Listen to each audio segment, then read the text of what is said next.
You're listening to Brave Girls with Tracy M., where we choose to empower you to be a better leader, mentor, and coach in the world. We'll share stories of people who have achieved great heights by overcoming adversity and rising to the challenge, all while pursuing their passions. These courageous people will inspire you to have faith in yourself and take bold action. Right here with the host of Brave Girls, Tracy M.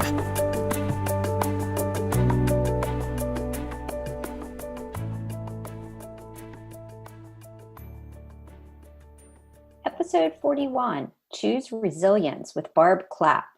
On today's show is Barb Clapp, a community leader and public relations executive in Baltimore, admired for years. Barb shares her brave girl story of being born to an unwed mother, then placed into foster care and subsequently being adopted. She explains why she had to choose resilience in order to survive her traumatic childhood experience and how that has influenced who she is today. She tells the story of starting a business in her attic 17 years ago and how she grew her company. She recently sold that business to another owner, and we talk about where she wants to go next. Barb is truly a self-made woman that shares the valuable lessons she's learned on her journey. We cover a lot of territory on the world of work as women and what's working and what's not. We talk about the importance of listening when you're in a sales conversation with a prospect or client and why you always need to trust your intuition. We talk about the need for self-care, especially when you're a driven and goal-oriented person. She shares about her meditation and gratitude practice and what she's learned along the way. I'm so grateful to call Barb Clapp my friend, and I'm truly happy to share our conversation with you today on the podcast. So here's Barb. So welcome to Brave Girls with Tracy M. Today, I'm interviewing my friend Barb Clapp, who is also a Baltimore girl and a PR professional that I've known for many years. And I'm just so excited to have her on the show because she's just such a wealth of knowledge around all kinds of things. And she's very active in our community, very active as a business owner, and just a wonderful, wonderful person. So welcome to the show, Barb. Oh, thanks for saying that, Tracy. I'm happy to be on the show. Oh, great. So, Barb, are you originally from Baltimore? I actually was born in Washington, D.C. I was born in an unwed mother's home and given up for adoption, and I ended up landing in Baltimore. I have lived in Baltimore since, but I was born in D.C. Oh, that's great. So, so when did you find out that you were adopted? I actually knew from the very time I guess I could understand it because my adoptive mother always shared that with me. But in between being given up for adoption, I lived in a foster home for a year and then was given to a set of parents, I guess. Yeah. Do you remember being in foster care? I don't because I was under the age of 1. Right. They got me around 1 year old, but I'm sure it had a certain impact on me. Right. And then, so fast forward to kind of today, you've been in the PR, marketing, communications world as a business owner. I think you started maybe 15, 20 years ago as a business owner. So, give us a little bit of your story and your journey to how you got to become a business owner. I will. Okay. So I had been in the marketing, advertising, PR world as soon as I got out of school. I ended up, after I was given up for adoption and adopted by a family, it turned out that the man in the family was not a very nice man. And there was a point when I got to be age 14 where my adoptive mother left. And we were kind of on our own and we were dirt poor. So I worked like 3 jobs and helped to pay for myself to go to Mercy High School and then on to Loyola College. And when I got out, I had to find a job. And so I heard I was an English major, and I certainly didn't want to teach. So I heard about a marketing sales job for advertising. And I went and applied for it and I got it. So I sold advertising for a chain of local newspapers here, and then was recruited by the publisher of another chain of papers and went to work for him. And I went to work for him for 10 years and I adored that man. And I helped him open magazines and newspapers all over the country, Atlanta, Detroit, Palm Beach, Vancouver. So I went from just advertising sales to really understanding the publishing business and the ad side of it, the um, just how to make a paperwork and that kind of thing. Also the edit side Mhm. and what you need in edit and why you need it, that sort of thing. And my publisher died suddenly after I'd been there 10 years. And he had a heart valve replacement and didn't make it. And one of my largest accounts said to me, "What are you going to do now?" And he was the president of Comcast, and I was doing work for Comcast. And I said, "I've always wanted to start my own business." And he said, "Well, if anybody can do it, you can." And I said, "I don't know." And he said, why wouldn't you do it?" And I said, "Because it's terrifying." And he said, "Well, you can do it and you should." So I did. I started in the attic of my home office, and I started it. I'm in my 18th year of business, and it has been quite a journey. Wow. So the Wow. guy that told me to do it too ended up being my first client, and I did the Comcast AT&T merger, and did all the public relations and advertising around that. Wow. Hmm. That's amazing. That's Hmm. amazing. Yeah. It was lucky because several people that I had known in the business became my clients right away. So Right. within a year, I had moved out of my home office and hired people, and it continued to grow from there. And I excited to say that I just sold my business this week. Wow.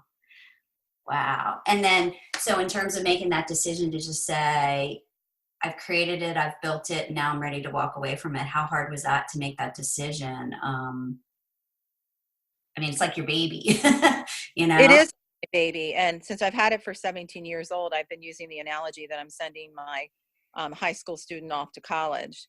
And it's time to let them go, or That's let a it great go. analogy, though. But that's a great analogy, right? You love it, but you want to see it flourish in a different way, and you're ready to pivot to something else. Absolutely. I was ready to pivot. And, you get it to a point where you've reached all your goals and you kind of run out of energy for new ideas. You have it a certain way.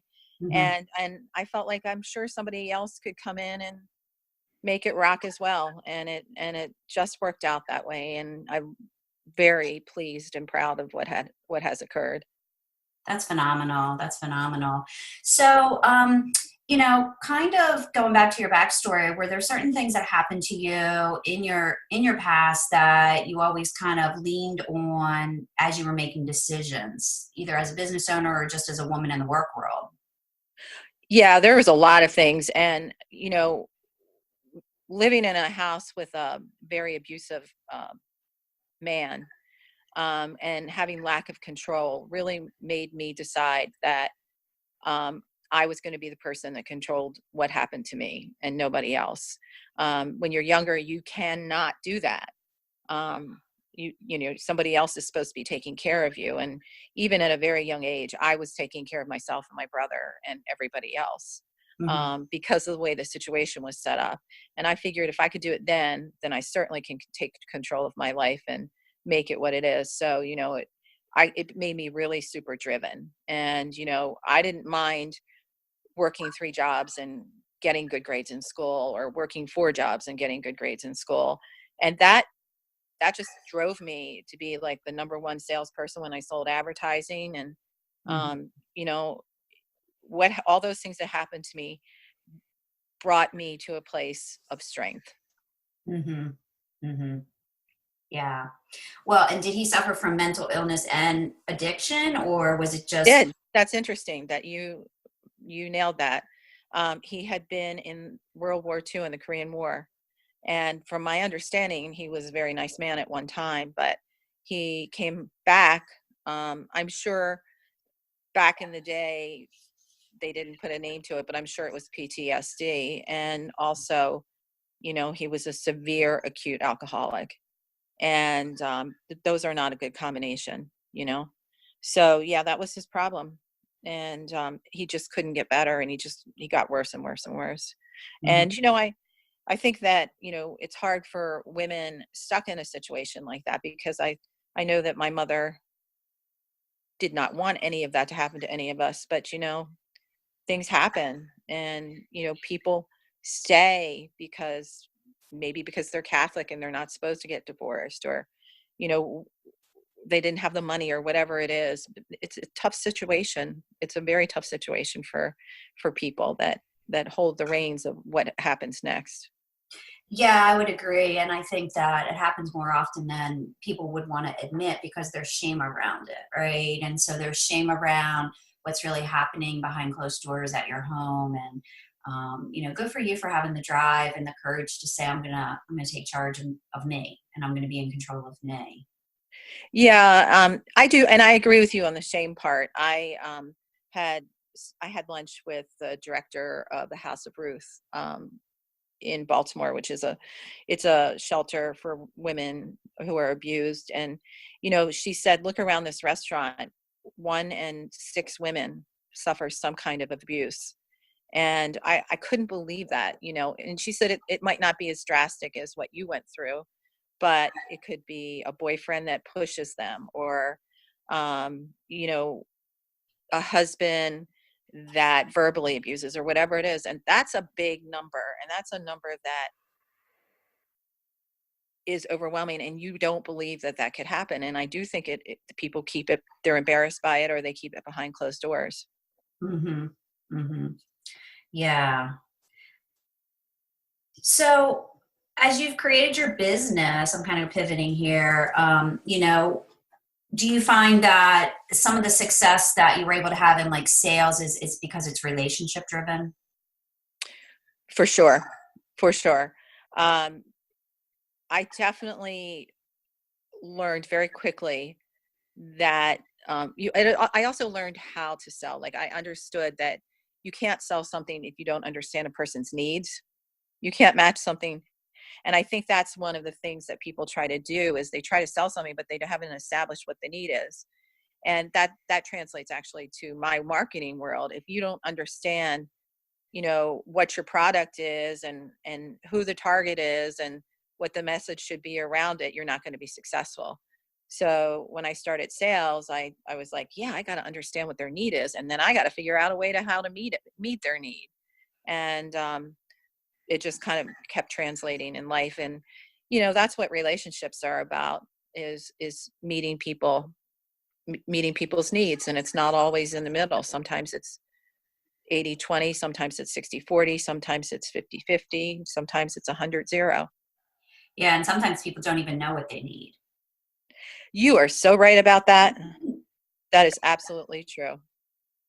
Mm-hmm. They That's don't what I think. understand. Yeah. That's where I think listening is so important, is listening to them explain their situation or their problem before you give them a solution. So I agree with you. I don't think you can't lead with the solution. You have to understand what the problem is that they're trying to solve. And sometimes they don't even know what the problem is. Yeah, I so agree with you. And I think one of the skills that we lack in our world is listening. And I would, I kind of pride myself on being able to listen, and under and you have to hear what people are saying before you can figure it out. Mm-hmm. How much of your female intuition has played into your success? For sure. I believe that my intuition has made a huge difference, and I always listen to my head and my heart. Mm-hmm. And sometimes decisions I make no sense at all if you really put them down on paper, but if I listen to my intuition, it usually always pays off. Mm-hmm. Yeah, I think as women, sometimes we ignore our intuition. Like we get that whisper and we say, "Well, that doesn't even make any sense." Like you said, like if you wrote it down on paper, it wouldn't even make any sense. But 9 times out of 10, it's like you got to go with it. You got to listen to it, and you've got to go with it, even if it doesn't even make any sense. It's true. And I serve on a lot of boards, and I with men, and I work with a lot of men. And it's interesting because most men, and I'm not saying all, but most men are not that intuitive. And people know that it's scientific, but it really changes how they make decisions and handle things. And I think that things would run a lot smoother, whether it's on a board or in a corporation or whatever, if more people did listen to their intuition and there were more women engaged uh, uh, to make decisions, big decisions, because I think you have to have head and heart in a decision. Mm-hmm. Are you seeing that because you've kind of been around a long time and been on a lot of boards and been engaged in a lot of different organizations as sort of the consultant? Are you seeing that more women are getting a seat at the table or being able to influence how things kind of decisions get made, or has that shifted over, like, say, the last 10 years? I think Now, I don't think that it's improved that much. There's an organization here in Baltimore, and they're a network of women, and their whole goal is to get more people, women on boards, more paid boards. Mm-hmm. And they have not been successful, and they've admitted it themselves. It's very frustrating. I Mm-hmm. think that it's insane that there are so few women on paid boards. It would make a big difference. And there's research that's shown that if you add women to boards, first of all, women are worker bees, and for the most part. And second of all, they bring a perspective that's so different than men. And so I haven't seen an improvement there. I have seen it, volunteer boards. Yeah, I mean, there's a lot more women because people recognize that they do work hard. And I'm Mm-hmm. on a board right now here in Baltimore, and there are 30 men and 4 women, and I would definitely say that the women do more than most of the men on the board. Not all, Mm-hmm. but a lot. And I run a crab feast. This is the 3rd year we ran a crab feast to raise money for the organization, and two my co-chair and my sponsorship chair are both men, and they work very hard. So I'm not saying that it's all of them, but it's very interesting, the dynamics. Mm-hmm. Mm-hmm. Yeah. So, and then, I'm not even sure. I was reading something the other day about millennials.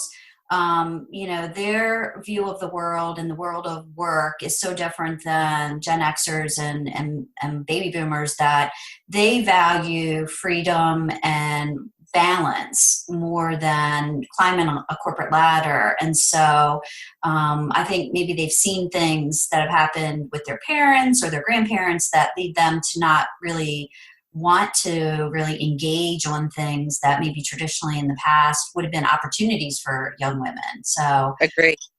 you know, Yes, and I've seen that, and I agree with you 100%. It's a really different mindset. And you know I, it's kind of interesting because the women that were ahead of me professionally, I felt like they thought to themselves, look, I worked so hard to get here. I did it by myself, so you're on your own too. yes, yes, I had um, that same experience. and they don't help. And I, then, like, my age group and a little below, you know we were trying to do it and run families and volunteer and at school. And so then we were stretched so thin that it was hard to help other people. It just seems like it hasn't been the right combination of circumstances where women can help women. I would, um I would agree. I would and agree. I think Although, that's why where we are today. yeah, although I would say that we were more willing to reach behind and help younger women come along because we had not gotten the help.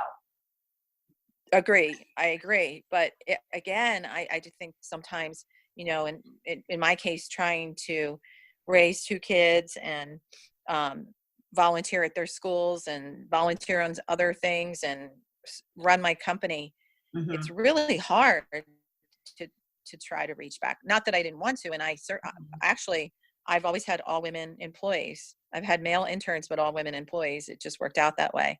And I tried to reach back, and I tried to help them and support them. And when it was time for them to move on and grow, I was supported that too, while I didn't want them to leave because they were probably at a point where they were super successful for me. So as an owner, selfishly, I wouldn't want them to go, but as a person, I thought it was important that they continue to grow. Mm-hmm. So, talking about all the different responsibilities that you've had, have you found it difficult to prioritize self-care? Absolutely. Mm-hmm. I think, it's interesting. My family took me out. My girls and my husband took me out because they were so excited about the sale.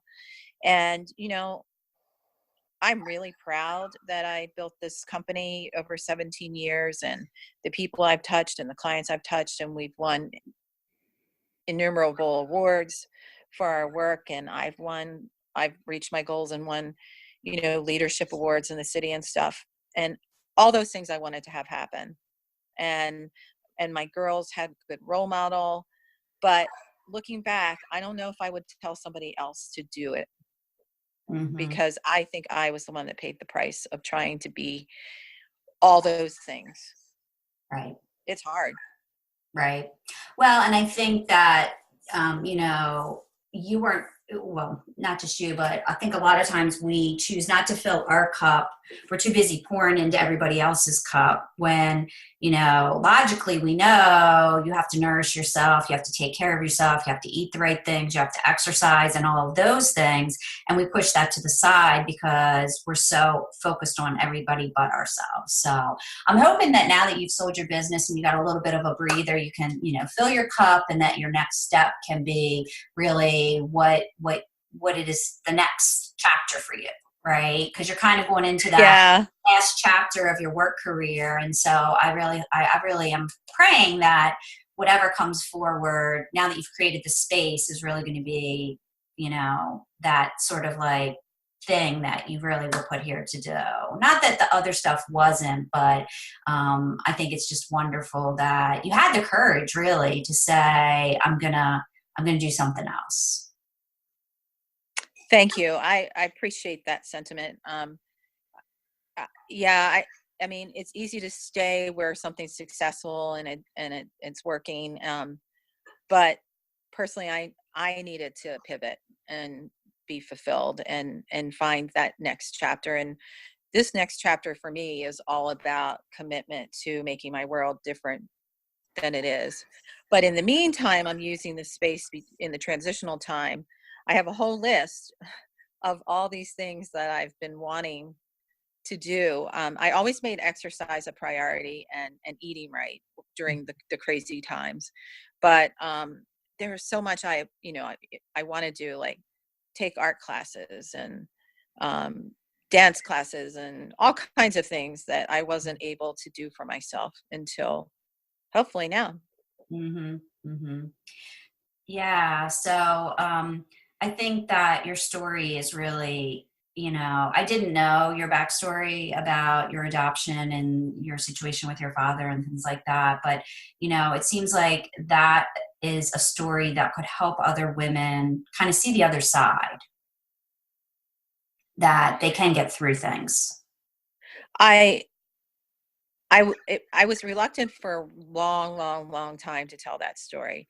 And it's interesting how you opened the conversation, because it took me right there, right away, without you knowing it.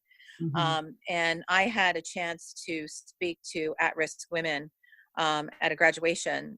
It was a volunteer experience, but the person that asked me to speak said, I think you would do these women a lot of good if you told them what your story is, because if you're standing in front of them and they look at you, you don't look like you've had that journey.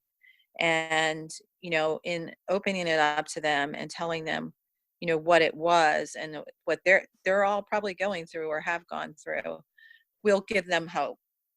And so I was really worried about doing it, and it was hard, and I thought I might cry while I was doing it, but I felt so strong when I started talking. And all the women there were a zillion women in the room, and they were shaking their heads and nodding and smiling. And the more they did that, the more I got strength. And afterwards they came over and talked to me about it and said that, you know, looking at me now and knowing what I had been through gave them so much hope and power. And I do want to find a way to use that story to help others and help people find hope, because it's so hard to find hope when you're going through a tough time. And I work very hard in the mornings. I get up and I read a meditation and I write in a gratitude journal every morning. And my meditation started today with, when there's a storm, there's always a rainbow after, no matter how long it takes. And that is the truth. And I have learned, there were days where I stayed up all night worrying about what would happen with my company. 2008 and 9 were just horrible times to be owning a business, and people were going out of business like crazy. And um, I got through it. I got to the other side, and I've ended up, in the past few years, having the biggest years ever. And there's so many things, health issues with my kids or whatever it may be. And I have learned that there is an end, and then there's a new beginning. Mm-hmm. Mm-hmm. So if I were to ask you, what's the bravest thing that you've ever done and how does it inspire you today? What would you say? I would say that, and I'm sure you've had many brave decisions and moments in your life. I would, most people would think it was starting my company, and that would be the easy answer. But I think the more difficult answer, and the best thing to say here, is I think after what I went through, learning to trust and to offer myself in relationships and building a different story from the story I came from is the bravest thing I've ever done. Mm-hmm. Mm-hmm. Right. Because what you had seen growing up was so difficult. And then being able to put yourself out there in a relationship with a man. What I experienced as well. I personally experienced abuse. Right. And,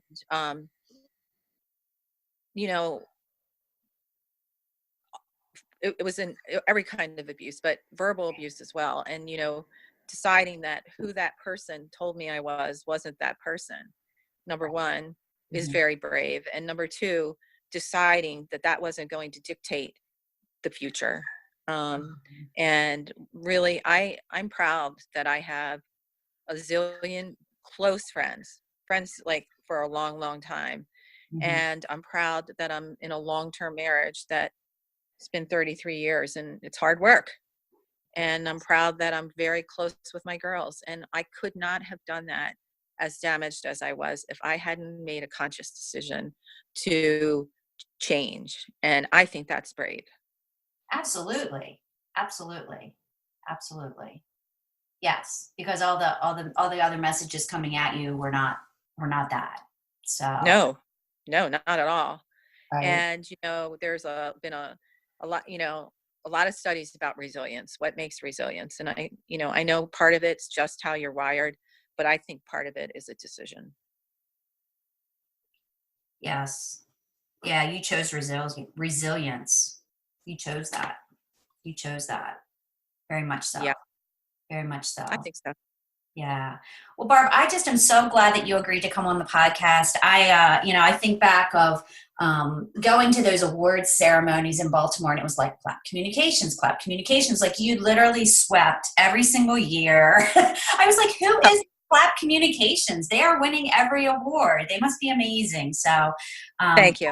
Yeah. And I know you and your team do amazing work for your clients, and it is really understanding the need and really then trying to close the gap. But, I think your personal story really, because you do present as a CEO, you present as very accomplished, very pulled together. And so to look at you, no one would know that. And, but I think that there is some message there in your wound, and that you are going to be able to help these other women. And I hope this podcast, there may be somebody listening right now that's in that situation that is not choosing to make that decision, to not believe the abuse that they're under and the things that people are saying to them. So I just really appreciate you being on the show. I just wish you the best of luck as you transition and you work with your clients through the sale. And best wishes to you, Barb. You deserve nothing but the best. Oh, thanks, Tracy. I think it's wonderful what you're doing, and congratulations to you, and thanks for having me today. I hope you enjoyed this episode of Brave Girls with Tracy M. as much as I did creating it. Each show is produced with you, the listener, in mind, as you look for inspiration and motivation from other brave souls as you pursue your desires. I'd love to hear your feedback, so please leave me a review on iTunes. I read every one. And check out my website, tracym.com, for more free resources. You can also join my list and sign up for my newsletter right from the homepage. Until next time, stay strong, believe in your dreams, and go do something brave. We appreciate you joining us for this episode of Brave Girls with Tracy M. and hope that you enjoyed the show. For more information about today's episode, as well as additional free resources to help you achieve greatness in your life, visit tracym.com and sign up for our mailing list. Until next time, dream big, believe in yourself, and let your brilliance shine as only you can do.